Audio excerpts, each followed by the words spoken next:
Isn't the best defense of the Christian faith an emotional one? Hi, my name is Ted Rosenblatt, and I'm here with my father, Dr. Rod Rosenblatt. And this is Talks with Dad Rod. Dad, if I speak from my heart when somebody asks, is there a God and can you prove it?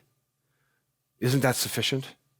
Or if I were to just quote some scripture, doesn't that answer that question sufficiently? Isn't that, if I talk about the burning in my bosom or my conversion point or these incredible things that have happened in my life, like it's an MLM program since I became a Christian.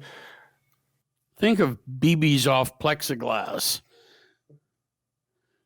Totally ineffective. Ours is a totally emotional generation, a therapeutic generation, self-oriented generation. But the sharper atheist will say, prove it to me. And he's right. He has a right to say that. 1 Peter 3:15, but always be prepared to give an answer to someone who asks you for the hope that is within you. And particularly, as close to the translation as possible, a reasoned defense. Apologia was a word from the courts of that day, and it had to do with a reasoned defense. If there's anything an emotional answer is, it's not that. May feel good to us, totally ineffective in the long run. So we need to reorient people toward 1 Peter 3:15 and away from their inclination in an emotional-driven culture, which we are, away from that and back to the New Testament text. And I would like to argue, and this is a little sloppy, this is more rhetorical probably than not, but if somebody asks you for proof of the thing that you believe, for you to give some emotional sort of outpouring of how I feel about things, is that even a Christian answer, given the original text saying, a reasoned defense? Do we even talk to each other like that at any other time? Not that I know of. I mean, without sounding like you're selling an MLM product or something. I mean, it just comes across as strange. You sound like a cultist. Yep. It sounds strange. Anybody that comes up and says, I don't believe in that, can you prove to me that this God exists? Can you give any proof behind what you believe? Let me make reference to a kind of obscure but really powerful, the pointed edge of the spear on this. It was a short essay by Anthony Flew, at that time not only an atheist, but the best atheist in the English-speaking world, and Alistair McIntyre, both of them philosophers. And it had to do with a parable called the Parable of the Gardener. That's worth looking up. It's short. And it's what philosophers would call a death by 1,000 qualifications. That is, no matter what you answer, they're going to chip away at it in ways that really are well thought out till there's nothing left. The supreme defense of the Christian faith is in 1 Corinthians 15, Christ's resurrection from the dead. And that's where we should go when somebody asks us for a proof. In other words, you don't start with God. You start at the bottom with the incarnation. Christmas, Christ becoming one of us, and working upwards from that.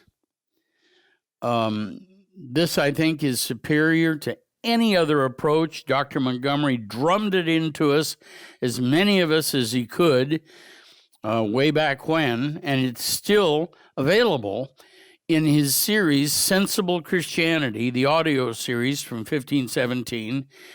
And I'd recommend the best thing that any Christian can do now, laity, is start with that audio series, Sensible Christianity. So we are able to, and I think this is I say this because in this culture we aren't taught this. In the church, I see this as a failure At the top, we yeah. did a thing on hierarchy. Failure at the top, and it cascades down to the pastors and the teachers, right? Yep. It forks out like that. And so the laity then ends up being what I've said is mal-taught. It's not mistaught. I consider it mal-taught because I think it's more, there's more behind it than that.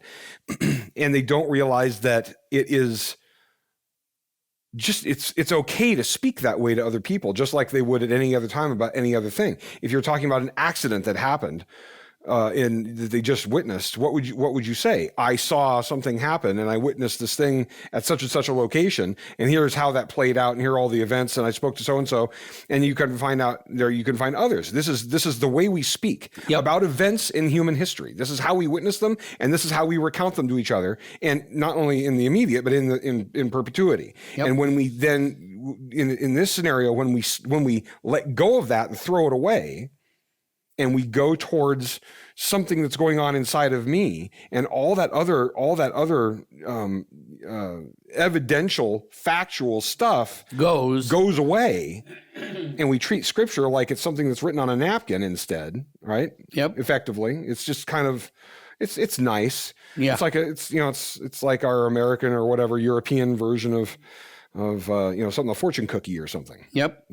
We reduce our view on the text and on Scripture and make it sound like it's just kind of we've got an emotively driven generation, and if we're answering back with our emotions, both of us are lost. It's got to go to something more solid, and the New Testament provides it. And I've been in discussions with those who don't believe, and I say, well, here's the problem you have as an unbeliever.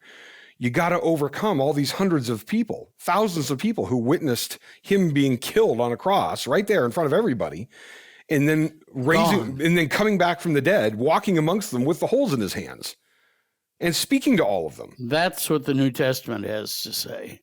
That's a toughie. It's the atheist's job to overcome that.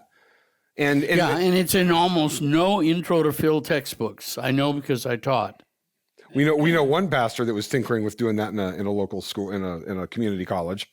He was really subversive. Didn't even lead on that he was Christian, let alone that he was a pastor. But thinking through this and answering thoughtfully. Yep.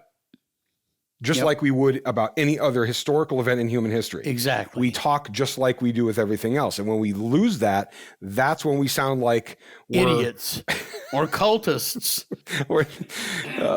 There we go. Okay, do more of this. Hope you enjoyed it. We hope this makes you think about how we speak to one another and the actual evidence that supports the Christian claims in the Gospels. Have a high view of Scripture. All right, go to 1517.org for more, and visit us on social media, and we'll talk to you soon. Thank you for joining us on Talks with Dad Rod, part of the 1517 Podcast Network.